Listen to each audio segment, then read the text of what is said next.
आज इस वीडियो में हम बात करेंगे ड्रग एडिक्शन के बारे में। ड्रग एडिक्शन को सब्सटेंस यूज़ डिसऑर्डर भी कहा जाता है। इसमें जो है डिपेंडेंस हो जाती है लीगल या फिर किसी इल्लीगल ड्रग की तरफ और मेडिकेशन की तरफ। ठीक है, इल्लीगल या फिर लीगल ड्रग और मेडिकेशन की तरफ अगर डिपेंडेंस हो जाती है, उस पर डिपेंड करने लग जाते हैं लोग। ठीक है, तो इसे बोलते हैं ड्रग एडिक्शन। इसमें हमें ध्यान में रखना है कि जैसे कि अल्कोहल और निकोटीन ये लीगल सब्सटेंसेस हैं, फिर भी इनको ड्रग्स कंसीडर किया जाता है क्योंकि ये एडिक्शन कॉज कर सकती हैं। जब कोई एडिक्ट होता है तो वो कंट्रोल नहीं कर पाता ड्रग यूज़ को और वो कंटिन्यू करता है ड्रग लेना, चाहे वो कितना भी हार्म करे उसकी बॉडी को, फिर भी वो ड्रग लेता रहता है। जो भी पर्सन है addicted, drug addiction intense craving cause करती है उस ड्रग के लिए। इंटेंस क्रेविंग का मतलब है कि बार बार ड्रग लेने का मन करेगा अगर ड्रग एडिक्शन होगी तो। अगर वो क्विट भी करना चाहे फिर भी उसे टाइम लगेगा क्विट करने में, या फिर वो खुद से क्विट नहीं कर पाएगा, उसे हेल्प लेनी पड़ेगी। ठीक है, उसको पूरा ट्रीटमेंट लेना पड़ेगा अगर उसको ये ड्रग एडिक्शन से बचना है तो। Drug addiction serious long term problems cause कर सकती है। और कौन सी problems? Physical problems, mental problems, mental health problems, okay, relationship problems, employment problems और लॉ की प्रॉब्लम्स। ठीक है, तो ड्रग एडिक्शन से काफ़ी प्रॉब्लम्स हो सकती हैं। ओके, अगर हमें इसमें हेल्प लेनी है ड्रग एडिक्शन में तो हम डॉक्टर से, फैमिली से, फ्रेंड से, सपोर्ट ग्रुप से हेल्प ले सकते हैं। और एक ऑर्गेनाइज ट्रीटमेंट प्रोग्राम इस ड्रग एडिक्शन को ओवरकम करने में हेल्प कर सकता है और एक ड्रग फ्री लाइफ जीने में हेल्प कर सकता है। ठीक है, ये ट्रीटमेंट अगर ऑर्गेनाइज्ड हो तो। बहुत सारी जो ड्रग एडिक्शन है वो स्टार्ट होती है एक्सपेरिमेंटल यूज़ से।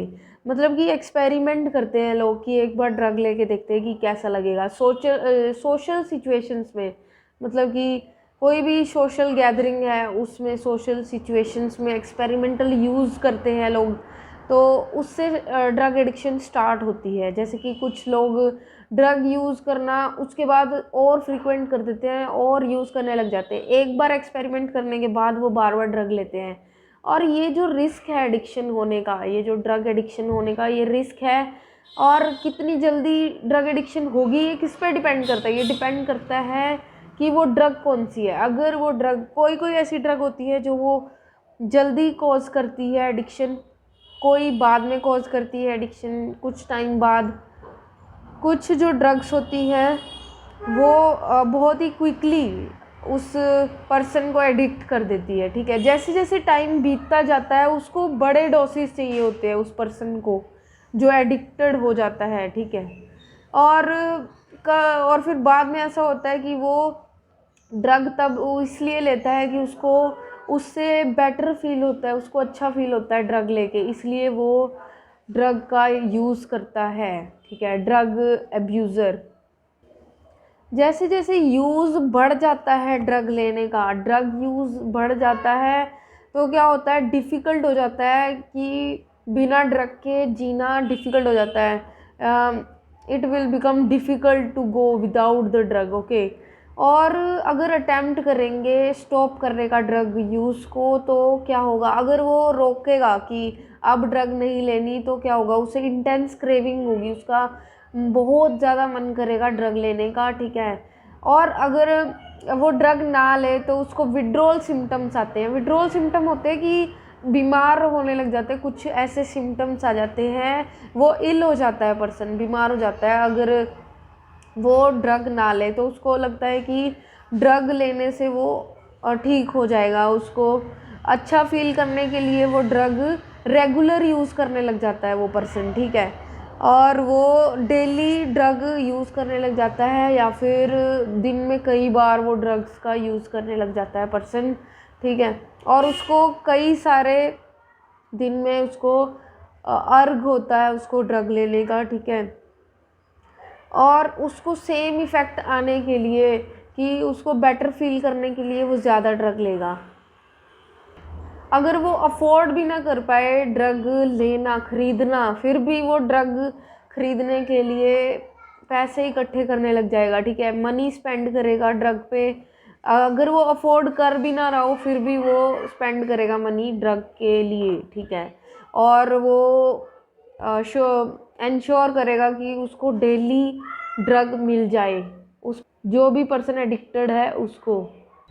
वो अपने काम की रिस्पॉन्सिबिलिटी को भूलता जाता है, ठीक है, अपने जो सोशल एक्टिविटी है उससे दूर जाता रहता है वो पर्सन जिसको जो कि ड्रग एडिक्ट है, ठीक है। और वो ऐसे काम करना शुरू कर देगा जो कि वो नहीं करता था पहले, जैसे कि चोरी करना, ताकि वो ड्रग्स ले सके, ठीक है। और वो काफ़ी सारी रिस्की एक्टिविटीज़ करेगा ताकि उसको ड्रग मिल पाए, और वो सारा टाइम अपना इसी चीज़ में वेस्ट करेगा कि वो ड्रग कैसे ले पाएगा।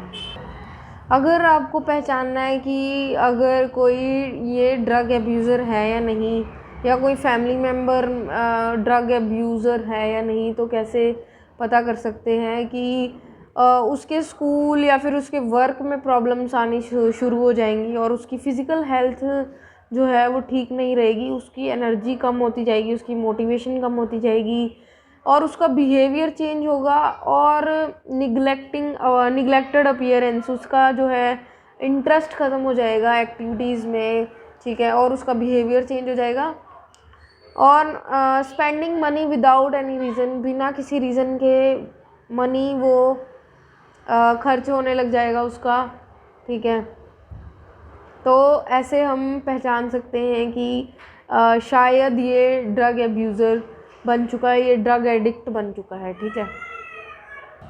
अब हम बात करते हैं मैरिजुना, हशीश और बाकी कैनबीज सब्सटेंसेस की, ठीक है। लोग जो है कैनबीज स्मोकिंग में या फिर ईटिंग में या फिर इनहेलिंग में यूज़ करते हैं वेपराइज्ड फॉर्म ऑफ ड्रग की तरह, ठीक है। कैनबीज जो है और कई सब्सटेंसेस हैं कैनबीज के अलावा, जैसे कि अल्कोहल और बाकी इलीगल ड्रग्स जो कि पहली बार इस्तेमाल की जाती हैं, जैसे कि एक्सपेरिमेंटल यूज़ हमने बात की थी, पहली बार ट्राई की जाती हैं। और उसके साइन और सिम्टम क्या हैं? सबसे पहला और इम्पॉर्टेंट सिस्टम है फीलिंग हाई फील करना, sense of euphoria, over excitement होना, ठीक है। ब्लड प्रेशर का बढ़ जाना, हार्ट रेट का बढ़ जाना, आइज़ रेड हो जाना, माउथ ड्राई होना, और कोऑर्डिनेशन कम हो जाना, ठीक है, और कंसंट्रेट करने में प्रॉब्लम होना, और भूख ना लगना, ठीक है, और थिंकिंग प्रॉब्लम्स आना, ये सब आ जाता है साइंस एंड सिम्टम्स जो कि ड्रग एब्यूज़र्स को कॉमनली होते हैं, ठीक है। जो ज़्यादा लंबे समय से ड्रग एब्यूज़र्स हैं उनका जो है मेंटल शार्पनेस बहुत कम हो जाती है, उनका फोकसिंग लेवल कम हो जाता है, पुअर परफॉर्मेंस हो जाती है काम में, ठीक है, और उनका इंटरेस्ट ख़त्म हो जाता है बाकी सारी सोशल एक्टिविटीज़ में। किस तरह से हम बचा सकते हैं, प्रिवेंट कैसे कर सकते हैं कि चिल्ड्रन या फिर टीनेजर्स जो है वो ड्रग एब्यूज़र्स ना बने, ड्रग एब्यूज़ ना करें, ठीक है। प्रिवेंट कैसे कर सकते हैं?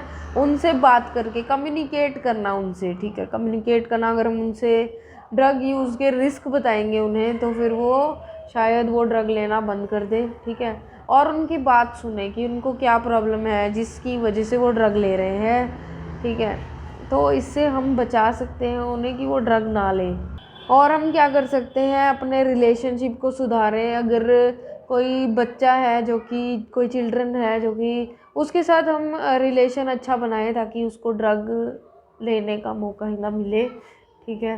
उसके साथ अच्छे रिलेशन रखना, इससे आप जो है रिस्क कम कर सकते हैं ड्रग एब्यूज़ का। अगर हमें इस चीज़ को और बचाना है तो ट्रीटमेंट पे पूरा ध्यान दें, और ट्रीटमेंट छोड़े ना, पूरा ट्रीटमेंट लें, ठीक है। और हाई रिस्क सिचुएशन को अवॉइड करें, कभी भी रिस्क ना लें दोबारा ड्रग लेने का, ओके। उस जगह जाएं ही ना जहाँ पे आप ड्रग लेते थे पहले। उस पर्सन की काउंसलिंग करना प्रॉपर, उससे पूरी बात करना, उसे समझाना कि ड्रग एब्यूज़ के क्या रिस्क होते हैं, उसको सब बताना, ये उसको प्रिवेंट कर सकता है दोबारा ड्रग लेने से। कभी कभी हॉस्पिटल में एडमिट होना भी पड़ता है, इस ट्रीटमेंट सेंटर में एडमिट होना पड़ता है, ठीक है। ताकि रेजिडेंशियल ट्रीटमेंट सेंटर या फिर हॉस्पिटल में एडमिट होके प्रॉपर ट्रीटमेंट लेना पड़ता है, ताकि दोबारा ड्रग ना ले वो पर्सन, उसको पूरी काउंसलिंग मिले, ठीक है, उसका पूरा ट्रीटमेंट हो, ताकि वो ड्रग अब्यूज़ को छोड़ दे।